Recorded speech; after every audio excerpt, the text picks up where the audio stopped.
তো এই দেখো কোথায় এসেছি বলো তো, কত মানুষ দেখেছো, কত ভিড় এখানে, সব লাইন দিয়ে দাঁড়িয়ে আছে।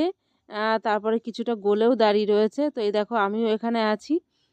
এটা একটা মাঠ, তো কি করতে আমরা এসেছি সেটা খুব শিগগিরই জানতে পারবে যে আমি কি করতে এসেছি এত ভিড়ের মধ্যে। তো এই দেখো স্নান টান করে উঠে মেয়েকে স্কুলে দিয়ে চলে এসেছি, হাতে ব্যাগ নিয়ে দাঁড়িয়ে রয়েছি। আর একটা সোয়েটার চাদর কিচ্ছু আনিনি, কি ফুরফুর করে হাওয়া দিচ্ছে, সেই শীত করছে গো। তো এই দেখো দাঁড়িয়ে থাকার কারণটা তোমাদের দেখাচ্ছি। এই দেখো বিডিও অফিস থেকে আমরা মহিলা সমিতি করেছি, তো তার জন্য আমাদের এই মুরগির বাচ্চাগুলো দিয়েছে, এর জন্য অনেক খাটতে হয়েছে। তো এই দেখো আমি বাড়িতে এসে এদেরকে এই দেখো খাবারগুলো বানিয়ে দিলাম। আমার ছেলে এই ঘরটাতে খরগোশ পুষতো, তো এখন তো খরগোশ নেই, বিক্রি করে দিয়েছে ছাদের উপরে।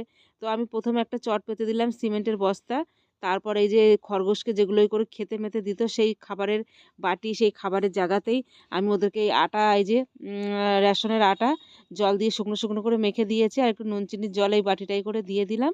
তো এদেরকে খেতে দিয়েছি, এরা তো খাচ্ছে না, ভয়ের জ্বালায়, নতুন এসছে তো চুপ করে সব মানে ভয়েতেই মানে পটি করে দিচ্ছে, খাওয়া তো দূরের কথা ওদের। Hello guys, good evening. কেমন আছো তোমরা সবাই? আশা করি অনেক ভালো আছো।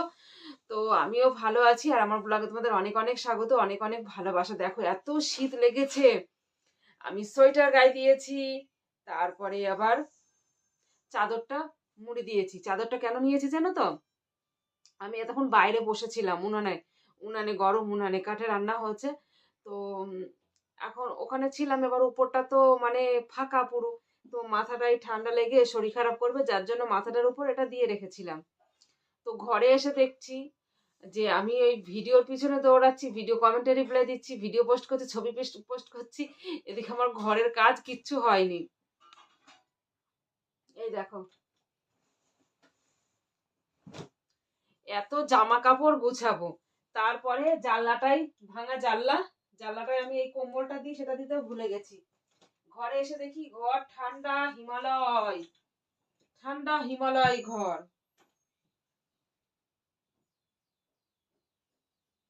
তো এটাকে দিয়ে নিই বাবা।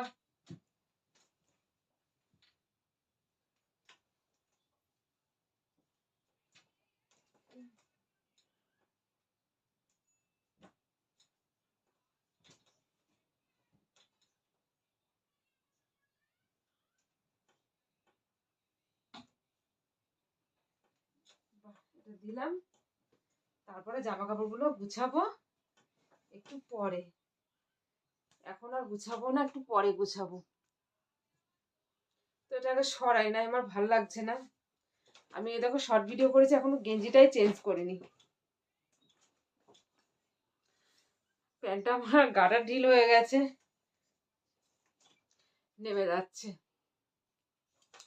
তো আজকে গেছিলাম সে মুরগি আনতে, তোমাদেরকে তো বললামই মুরগি আনতে গেছিলাম। তো ওখান থেকে এই দেখো পড়াশোনা করার জন্য আমার বই দিয়েছে, মুরগি নিয়ে পড়াশোনা করতে হবে। আয়ের জন্য হাঁস ও মুরগি পালন, এখানে লিখেছে প্রাণী সম্পদ বিকাশ বিভাগ।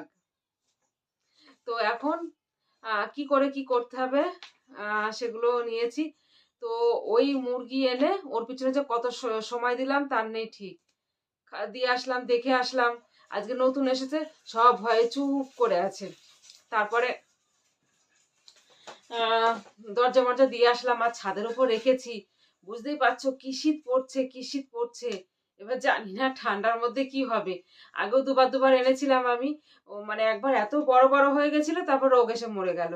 এবারও আবার জানি না কি হবে, এবার তো ওই আটাই খাওয়াবো, তাই ভাবছি।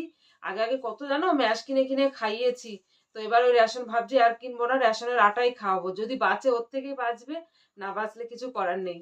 তো যাই হোক, আজকে আর বেশি গল্প করবো না তোমাদের সঙ্গে, কেননা আমার প্রচুর কাজ বাকি আছে, মানে এই কাজগুলো এখনো গুছাবো, জামা কাপড়গুলো গুছাবো। তো সবাই ভালো থেকো, বাকি গল্প নেক্সট ব্লগে করবো, ওদিকে মেয়েকে খাওয়াতে হবে, না তো আবার ঘুমিয়ে যাবে। তো বাকি গল্প নেক্সট ব্লগে করবো। সবাই ভালো থেকো, সুস্থ থেকো, নিজেদের প্রতি নিজেরা খেয়াল রেখো। তো বাই, টাটা।